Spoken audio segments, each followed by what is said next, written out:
This is Stephanie Bickle in Hutchinson, Kansas, reporting at the Kansas State Fair. We're ready for some wild and crazy excitement. Let's go!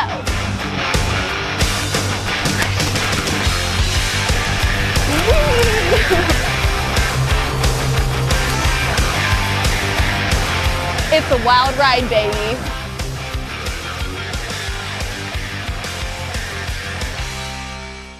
Hello State Fair, this is Gene Cardone with Jim Swanda with Prairie Land Partners and their award-winning display. Jim, what are some of the advancements you've made in technology in ag? Well, the changes over the last few years have focused on precision ag, which entails global positioning, auto steer, becoming more efficient, more thorough in its usage, being able to utilize the capacity of the tractors and the equipment, whether it's combines, tillage, windrowers, what have you. I'm here with ag enthusiast Michael Dietz. What sparked your interest with ag? Well, my grandpa's probably getting out here pretty soon and farm, and we kind of didn't want to lose our ground. We used to live in town, and moving out to the farm, you got a lot of freedoms that you can do that you don't have in town. Just don't want to lose that ability. Maybe have kids someday, hope to raise them up and have the same lifestyle that I had when I was growing up. Dave Arnold from Ashland talking about the sheepdog demonstrations. So what exactly goes on in this sheepdog demonstration? I'll just be showing how the dog, which is a border collie, moves the sheep around and how I use it to handle sheep and other livestock. How much training is required for a dog to perform this event? This dog that I'm using today he's about 5 years old, and it takes a couple of years for him to get to where they're confident on their commands and able to work at this level. Who provides the sheep in this demonstration? These sheep belong to me. Okay. And how long does it take for a dog to normally gather up the sheep? Well, it depends on how far they have to get them and everything, but in this small arena, it doesn't take very long at all. Lie down. Lie down. Lie down.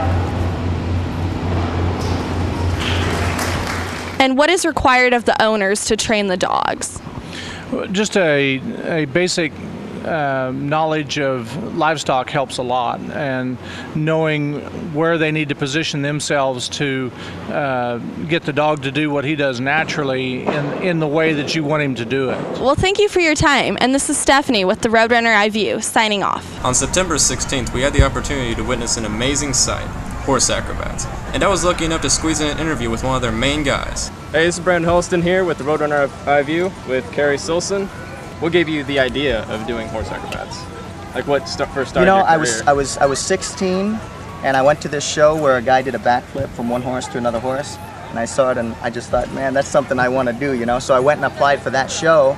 They hired me as a stall cleaner, and after 3 days, I was in the show doing piddly stuff, and after a couple of weeks doing more, I ended up staying there for 2 years, learning to stand on horse, juggle on horseback, trick ride, all that stuff. So that was the beginning, and then I've done other shows from there, and eventually met these guys, and we put this show together.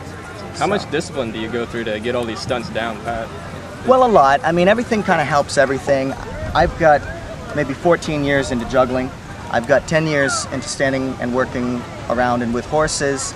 Any individual trick, I mean, some things I get up there and I try it and I nail it first try. Other things I get up there and I just can't get for the life of me, and it takes weeks or months, and I try it again, or I work on it and I get it, So there's a lot of time, and we all got to stay in shape. So I'm not dragging my feet out there, Right. Which actually brings me to my next question. What do you do when you make a fall, or when you do a mistake? How do you recover from that? Like, do you just pull it in with the show, or? When you're learning, you fall a lot. So the first thing you get really good at is how to take a fall. So we learn to fall way before we learn to get it right. And when we get it right, we occasionally fall, and we've already got that discipline, To take a fall well off a horse, you can't fight it. That's what people do. They try to stay on. They cling to the horse, or they hold on. They want to not fall. They brace themselves. That's wrong. You're going to get hurt. All right. Well, I think that's all we have. So all right. Thank you for your time. Absolutely. And this is the Roadrunner iView signing off.